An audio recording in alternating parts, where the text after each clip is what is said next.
welcome to a Wednesday wellness break. So today what I wanted to show you is, I'm gonna lead you through it and we're gonna do this together. Basically, my movements that I do when I prepare for an exercise. So if I'm gonna work out for an hour, I have my routine of warming up and then doing what's called dynamic mobility. Or active stretching, and then I get to the workout. So what we're going to do today is the dynamic mobility part, okay? There's a couple of different ways in which you can do each movement. So I might demonstrate something and you'll decide that that's maybe too difficult. So then just wait for the cues and I'll show you how to make it work for you. Okay, so, and then for you what this is just nice general movement. So here we go.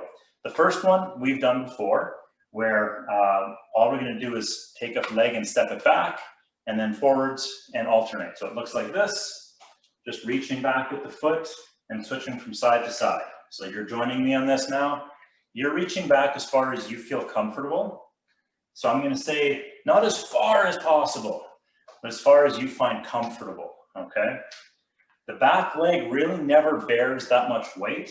It's the front leg that's bearing your weight.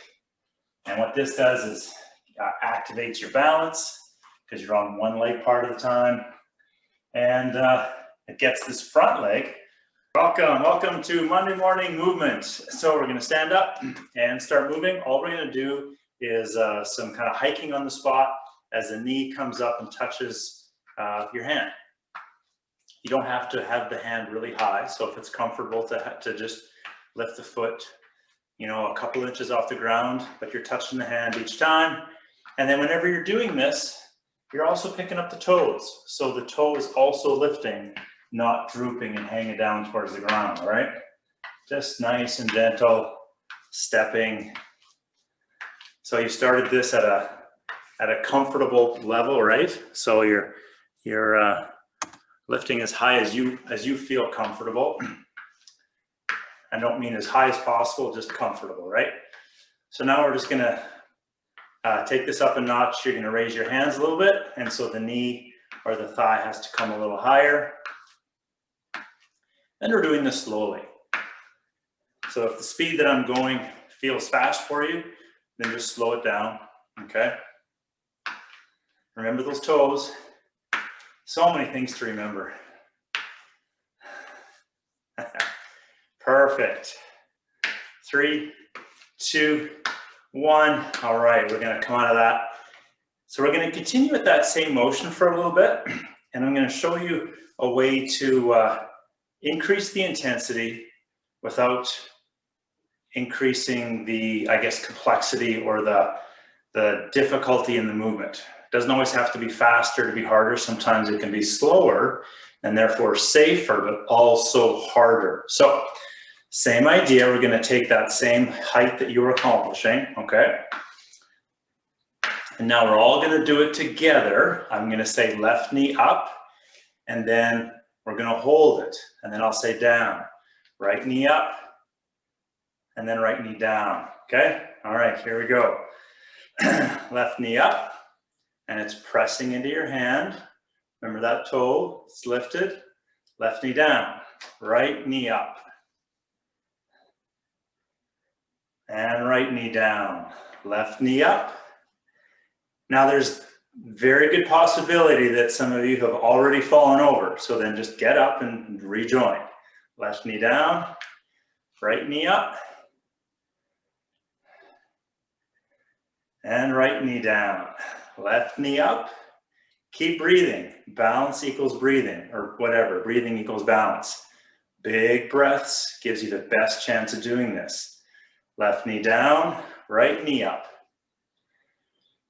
If you've already adapted by leaning on your desk, I would encourage you to not lean on your desk and rather just stumble and fall and do it naturally. Right knee down, awesome. Left knee up.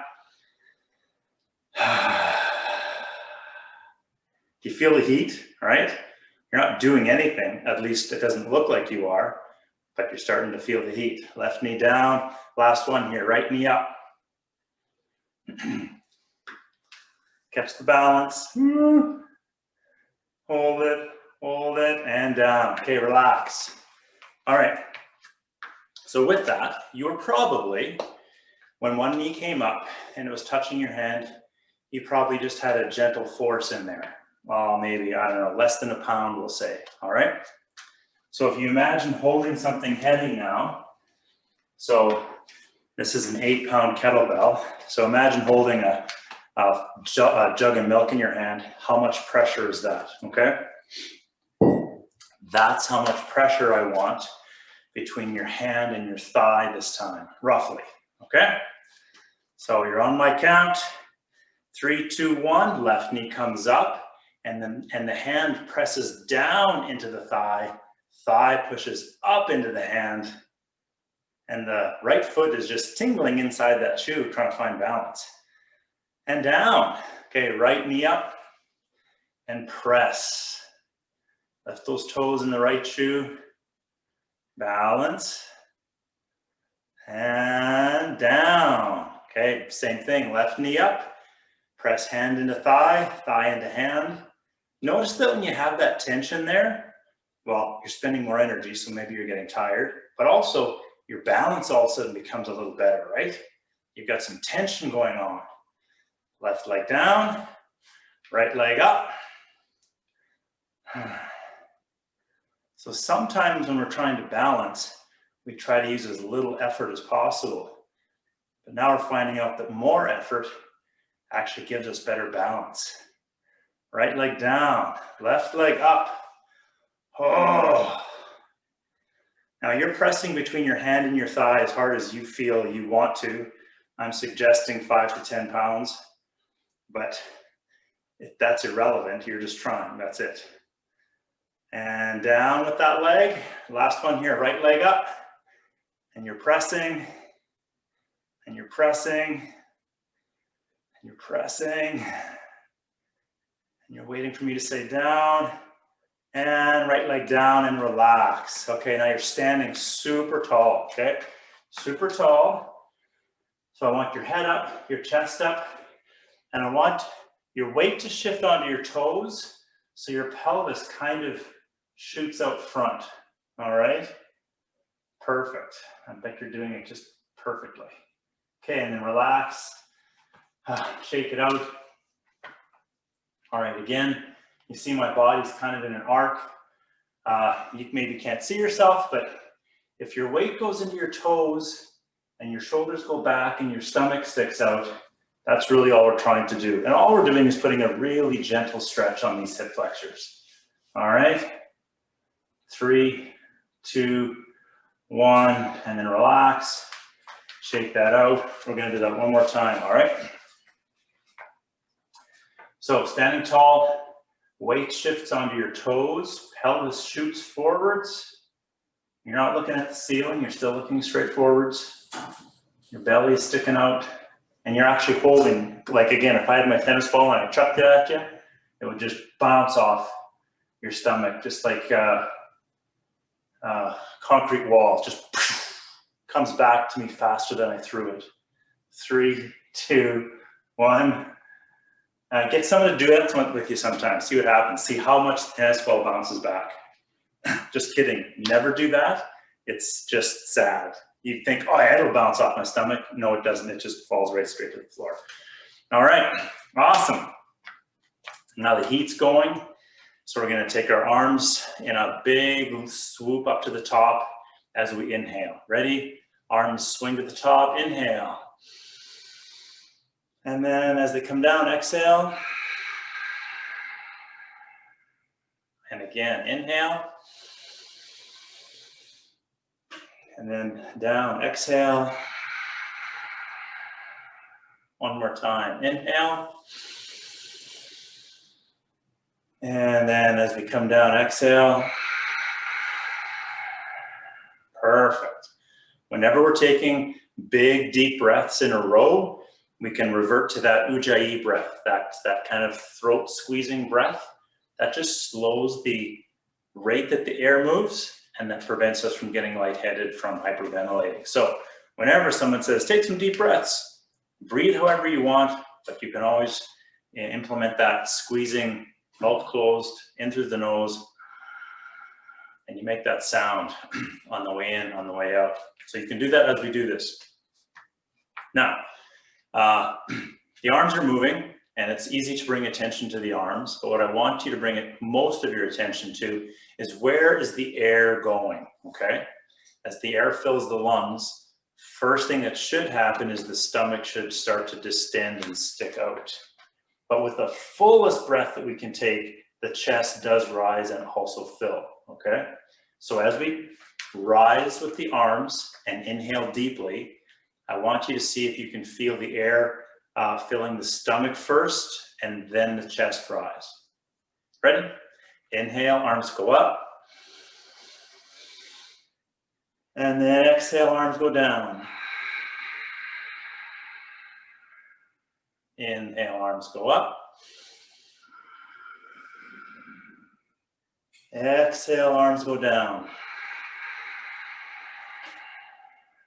One more time. Inhale up. Exhale, arms down. Perfect. All right, we're going to take the arms out of it because really they do serve as quite a distraction. If you can really feel the air go into the abdomen first and then the chest while you're flailing your arms, fantastic. That's really good body awareness. If you can't, I would say that's a little more on the normal end of things.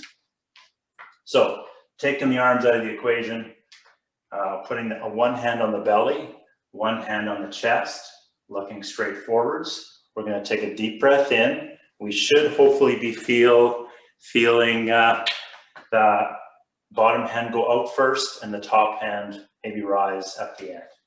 Ready? Big inhale.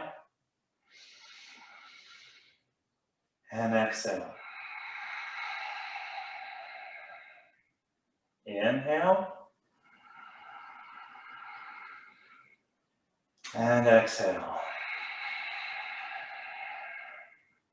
Inhale. And exhale. Doing one more. Inhale. And exhale.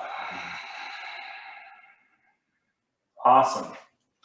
When we bring attention to our breath and someone says, this is what you should feel, it's very common for people to not feel any of that. I'll be honest, when I'm doing it, I feel a little bit of what I think I'm supposed to be feeling.